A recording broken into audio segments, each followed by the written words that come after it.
Here are 5 bold fantasy football predictions for week 8 of the NFL season. We're starting off with the Atlanta Falcons, or really more so just doing what we do every week, which is targeting the Miami Dolphins. Bijan Robinson, Tyler Algier, they combined for 250 plus scrimmage yards on that Dolphins defense this week.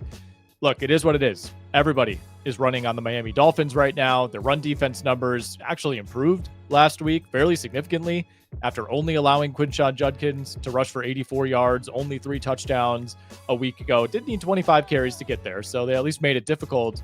Nonetheless, Miami now heads out on the road. They're going down to the Dome in Atlanta. They face arguably the best running back in the NFL in Bijan Robinson.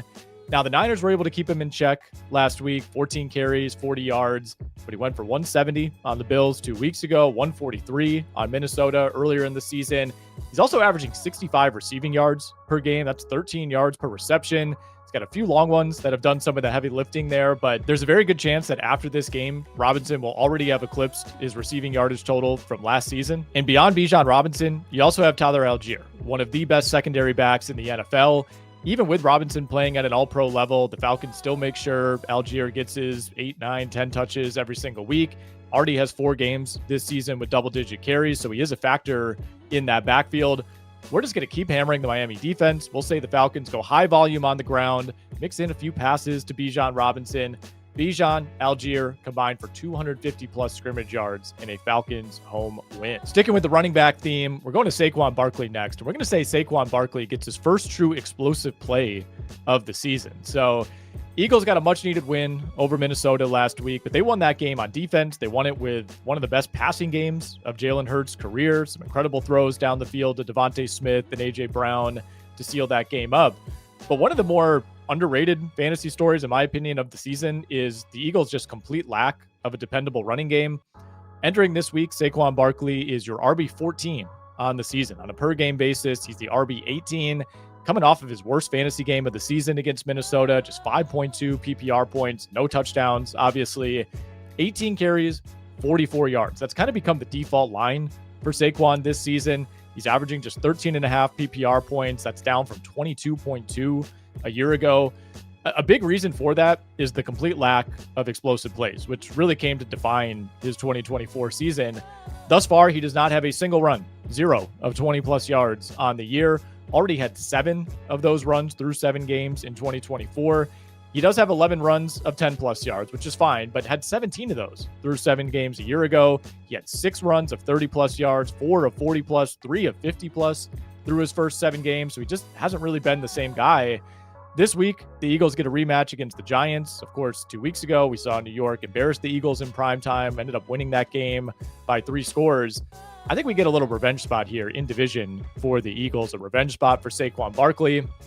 Look, I know the offensive line isn't what it was last season, but Saquon is still Saquon. I don't think he just got dramatically worse year over year. He's still breaking tackles. He's still on the verge of breaking off some long plays. It's only a matter of time, in my opinion, before he breaks out, and the workload has been there every single week. They're not going away from Saquon Barkley.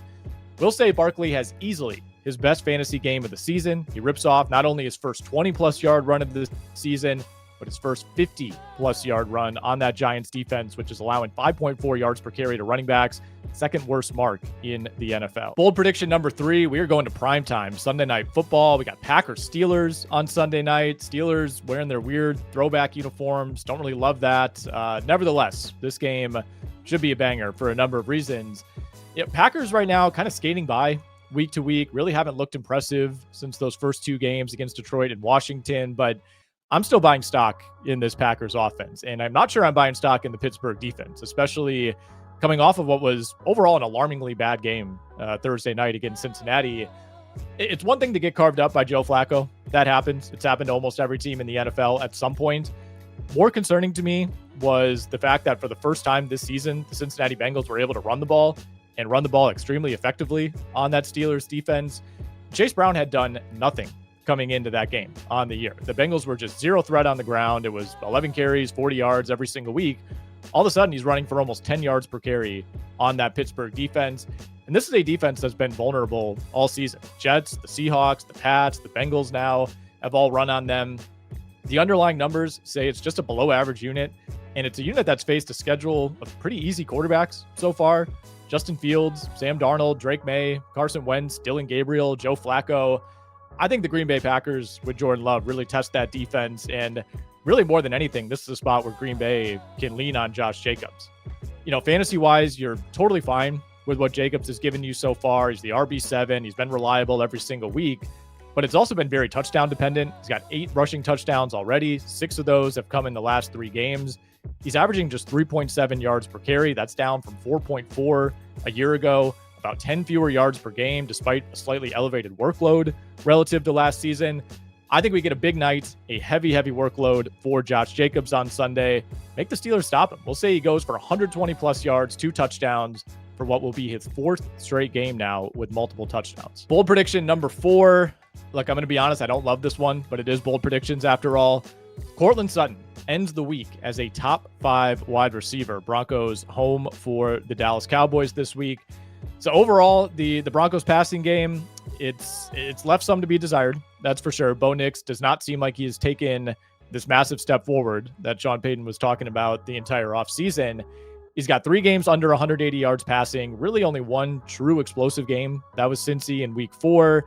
He did end up with 279 passing yards last week against the Giants. Almost all of that came in extreme desperation mode in the 4th quarter. The Broncos offense in general has just been stuck in neutral the last couple of weeks. But my hope is that wild 4th quarter, everything that happened, almost 300 yards of offense, 33 points. Hopefully that sparks something for Bo Nix, or maybe sparks something for Sean Payton, more importantly. Either way, the volume has been there for Nix. He's thrown at least 30 passes in 6 of 7 games. The problem is he has one of the lowest average depth of targets in the NFL. He's checking down. He's throwing short of the sticks. The Broncos are punting a ton. With the Cowboys coming to Mile High this week, I think Payton opens things up. I think he has to at this point. You got to test what's been arguably the worst secondary in the NFL so far. Dallas has allowed the most passing yards, the 2nd most yards per attempt. They're 26th in average depth of target allowed. Interestingly, by the way, Denver is number 1 in that category. So I think we could see fireworks through the passing game on both sides of this one. But the Broncos' conservative approach has put them in bad spots each of these last 2 weeks. I think we see Sutton more involved early in this game. He's coming off of 10 targets last week, had 10 targets in the Philly game, went 6 for 118 against the Chargers a few weeks ago. He's clearly the top option in a passing game that doesn't really have a great secondary option right now. I think we get an explosive week out of Courland Sutton against that Dallas defense. Top 5 fantasy receiver for week 8. Last but not least, bold prediction number 5. We're going to Colts Titans. We're going to say the Indianapolis Colts put 50 on the Titans in their 2nd meeting already this season. Look, every week I feel like we direct our jabs at the Dolphins. We need to spread it out a little bit and this time target the Tennessee Titans. So these teams have already played once back in week 3. That was a resounding 41-20 win for the Indianapolis Colts in Nashville. At that time, we were still kind of questioning, how real is this start for the Colts? We have our answer. It appears to be very real. Over these last 3 games, the Colts have put 40 on the Raiders. They did all their scoring in the 2nd and 3rd quarters. They put 31 on Arizona, 38 on the LA Chargers. Not only are the Colts number 1 in EPA, number 1 in success rate, number 1 in EPA per rush, number 2 in EPA per pass, they're the best offense in the last 25 plus years in terms of points per drive. Better than the 07 Pats, better than the peak Rodgers Packers, the peak Drew Brees Saints, last year's Lions. They have an elite running back in Jonathan Taylor. You got weapons all over the field at wide receiver, an elite young tight end in Tyler Warren, and Daniel Jones, of all people, continuing to play at just a ridiculous level. Now, the reason the Colts can get to 50 here, which is a fairly rare occurrence, of course, in the NFL, is that the defense has shown some vulnerabilities. Overall, it's been fine, but it's closer to middle of the pack, if not lower, in most key metrics.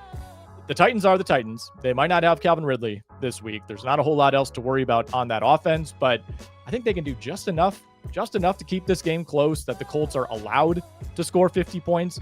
That's the key here. You can't win this game 50-0. You can't rack up 65 points if your opponent's not doing anything. The other team has to at least enable you to score 50 without being accused of running up the score. So maybe we need a defensive TD. Maybe we need a special team score. Colts are very capable of getting both of those.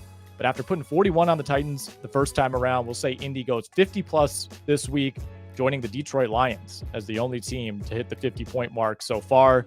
Detroit, by the way, was the only team in the NFL to reach 50 points in 2024, and they did it 3 times.